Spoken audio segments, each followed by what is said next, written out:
السلام علیکم ورحمۃ اللہ تعالی وبرکاتہ۔ وعلیکم السلام ورحمۃ اللہ۔ نحمده ونصلی علی رسولہ الکریم، اما بعد فاعوذ باللہ من الشیطان الرجیم، بسم اللہ الرحمن الرحیم۔ یا ایھا الذین آمنوا اتقوا اللہ وکونوا مع الصادقین۔ صدق اللہ العظیم۔ آئیے سب سے پہلے اپنے اور ساری کائنات کے مرکز عقیدت، انیس بے کساں چار ساز درد مندہ، ہم غریبوں کے غم گسار، ہم فقیروں کے سرور، مصطفیٰ جان رحمت شمع بزم ہدایت، حضور احمد مجتبیٰ محمد مصطفیٰ، ارواحنا فدا صلی اللہ تعالی علیہ وسلم کی بارگاہ میں ایک مرتبہ درود پاک پڑھے۔ اللہم صلی علی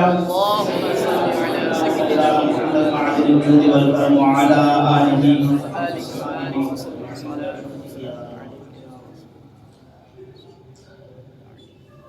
میں نے جس آیت کریمہ کی تلاوت کرنے کا شرف حاصل کیا، اللہ تبارک و تعالی اس کے متعلق مجھے حق دینے اور آپ تمامی حضرات کو حق سن کر اس پر عمل کرنے اور اسے عام کرنے کی توفیق عطا فرمائے۔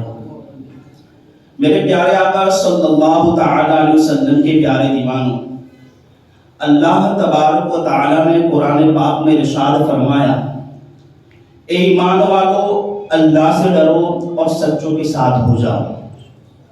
آپ جانتے ہیں کہ سچے ہونا مشکل ہے بمقابل سچوں کے ساتھ ہونے کے، اور اس آیت میں یہ نہیں کہا کہ سچے ہو جاؤ بلکہ سچوں کے ساتھ ہو جاؤ۔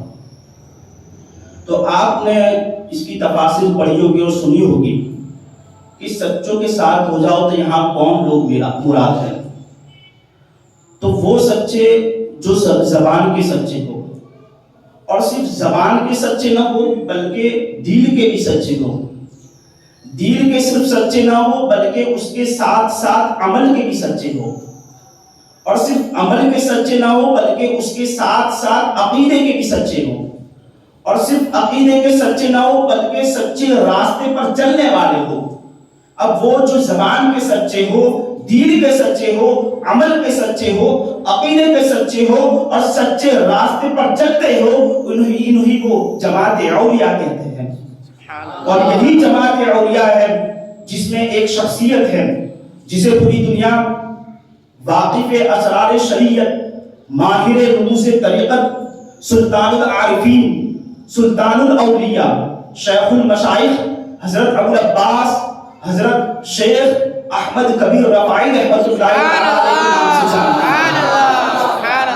اور آپ اپنے دور کی جی صوفی ولی کامل کچھ دن پہلے ان کا عرس گزرا ہے، تو اسی وجہ سے میں نے آپ کی سیرت طیبہ کو اپنا عنوان سخن بنایا۔ اللہ تعالیٰ ان کے فیض و کرم سے ہم کو مالا مال فرمائے۔ حضرت سید احمد اور یہ حضور غوث اعظم رضی اللہ تعالیٰ عنہ کے ہم عصر ہیں۔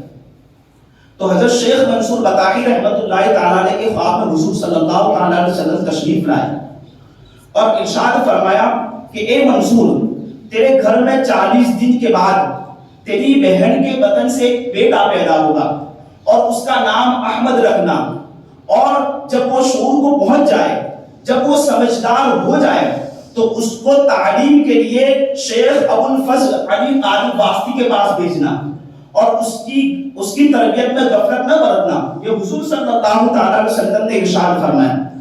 آپ یہاں حضور صلی اللہ تعالیٰ علیہ وسلم کی غیب دانی دیکھیں، علم غیب دیکھیں کہ حضور صلی اللہ تعالیٰ علیہ وسلم یہ جانتے ہیں کہ 40 دن بعد پیدا ہوگا اور کون پیدا ہوگا، اور یہ بھی جانتے ہیں کہ حضرت شیخ احمد کبیر رفاعی کے دور میں کون سے علماء ہوں گے اور کن کے پاس ان کی تعلیم و تربیت صحیح ہوگی۔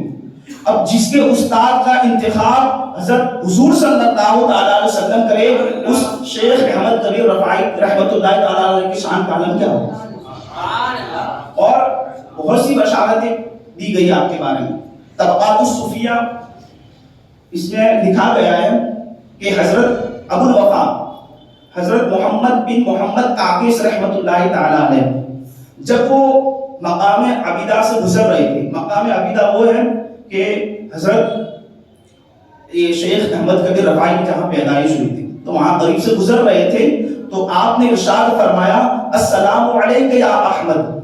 تو جو مریدین ساتھ میں تھے کہ ہم نے کسی احمد کو نہیں دیکھا تو آپ نے ارشاد فرمایا کہ وہ اس وقت اپنی ماں کے پیٹ میں ہے اور میری وفات کے بعد وہ پیدا ہوگا اور اس کا نام احمد کبیر رفاعی ہوگا اور وہ زمین کے تمام عبادت گزار اس کے سامنے عاجزی کے ساتھ پیش آئیں گے. اب جس کے سامنے روئے زمین کے تمام عبادت گزار عبادت عاجزی کے ساتھ پیش آئے اسے احمد کبیر رفاعی کہتے ہیں. تو آپ 15 رجب المرجب ہجری سن 512 میں پیدا ہوئے. عراق کا ایک شہر مقام عبیدہ میں پیدا ہوئے. پھر اس کے بعد آپ صرف 7 سال کی عمر میں حافظ قرآن ہو گئے. سبحان اللہ. پھر وقت گزر اسی سال آپ کے والد ماجد کا انتقال ہو گیا تو آپ کی ذمہ داری آپ کے ماموں حضرت شیخ منصور بطاحی رحمۃ اللہ تعالی علیہ نے دی. تو حضرت شیخ منصور بطاحی رحمۃ اللہ تعالی علیہ نے حضور صلی اللہ تعالی علیہ وسلم کے قول پر عمل کرتے ہوئے آپ کو تعلیم و تربیت کے لیے شیخ ابو الفضل علی قاری واسطی کے پاس بھیجا اور وہاں انہوں نے خاص توجہ دی. اور وقت گزرنے کے بعد حضرت شیخ احمد کبیر رفاعی رحمۃ اللہ تعالی علیہ نے صرف 20 سال کے اندر علم حدیث، علم فقہ، علم معانی، علم منطق و فلسفہ اور تمام ظاہری علوم کو حاصل کر لیا اور باطن علوم کو بھی حضرت شیخ منصور بطاحی رحمۃ اللہ تعالی علیہ سے حاصل کیا. اور اس کے بعد آپ درس و تدریس میں مشغول رہے. تو اس کے بعد آپ سجادہ نشین ہوئے. سجادہ نشین کا واقعہ یہ ہے کہ حضرت شیخ منصور رحمۃ اللہ تعالی علیہ جب ان کا وصال کا وقت قریب آیا تو ان کی بیوی جو تھی انہوں نے عرض کیا کہ آپ خلافت کے لیے وصیت کر دیں اپنے بیٹے کے لیے. تو حضرت شیخ منصور بطاحی رحمۃ اللہ تعالی علیہ نے ارشاد فرمایا نہیں، یہ میرا جو خلیفہ ہوگا، میرا جو نائب ہوگا وہ شیخ احمد کبیر رفاعی ہے، میرا بھانجا ہوگا. تو جب بیوی نے بہت زیادہ اصرار کیا تو حضرت شیخ منصور بطاحی رحمۃ اللہ تعالی علیہ نے اپنے بیٹے اور حضرت شیخ احمد کبیر رفاعی رحمۃ اللہ تعالی علیہ کو بلوایا. جب دونوں آئے تو دونوں کو کہا کہ جاؤ کھجور کے درخت کے پتے لیا. تو دونوں گئے اور حضرت شیخ منصور بطاحی رحمۃ اللہ تعالی علیہ کے بیٹے پتے لے کر آ گئے. اور اس کے بعد حضرت شیخ احمد کبیر رفاعی رحمۃ اللہ تعالی علیہ خالی ہاتھ واپس لوٹے. جب آپ خالی ہاتھ واپس لوٹے تو دیکھ کر حیران ہو گئے کہ کوئی پتے نہیں لائے. جب سبب پوچھا تو حضرت شیخ احمد کبیر رفاعی رحمۃ اللہ تعالی علیہ نے ارشاد فرمایا کہ میں جس درخت کے پاس جاتا تھا اور پتے توڑنے کے لیے ہاتھ بڑھاتا تھا تو میں ان پتوں سے اللہ کا ذکر سنتا تھا. تو میرے دل نے گوارا نہیں کیا کہ جو اللہ کی ذکر کرتا ہو تو میں اس کو جدا کر دوں. تو جب یہ سنا تو حضرت شیخ منصور بطاحی رحمۃ اللہ تعالی علیہ نے اپنی بیوی کی جانب دیکھا اور مسکرایا اور فرمایا کہ میں نے کئی مرتبہ اپنے بیٹے کے لیے خلافت کی دعا کی لیکن مجھے یہی فرمایا گیا کہ تمہارا جانشین حضرت شیخ احمد کبیر رفاعی رحمۃ اللہ تعالی علیہ. اور آپ 28 سال کی عمر میں سجادہ نشین ہوئے اور اسی سال شیخ منصور بطاحی رحمۃ اللہ تعالی علیہ کا انتقال ہوا. تو اب یہاں سے معلوم یہ کرنا چاہیے کہ جو جس منصب کا اہل ہو اسی کو وہ منصب دیا جائے. تو حضرت شیخ احمد کبیر رفاعی رحمۃ اللہ تعالی علیہ نے اس کے بعد آپ نے حضور صلی اللہ تعالی علیہ وسلم اور اللہ کے فرامین پر عمل کرتے ہوئے زندگی گزاری اور آپ کا وصال جمادی الاولیٰ 22 جمادی الاولیٰ کو آپ کا وصال ہوا. اللہ تبارک و تعالی آپ کے فیوز و برکات سے ہم کو مالا مال فرمائے اور ہمیں بھی ان کے صدقے میں دین کی خدمت کرنے کی توفیق عطا فرمائے.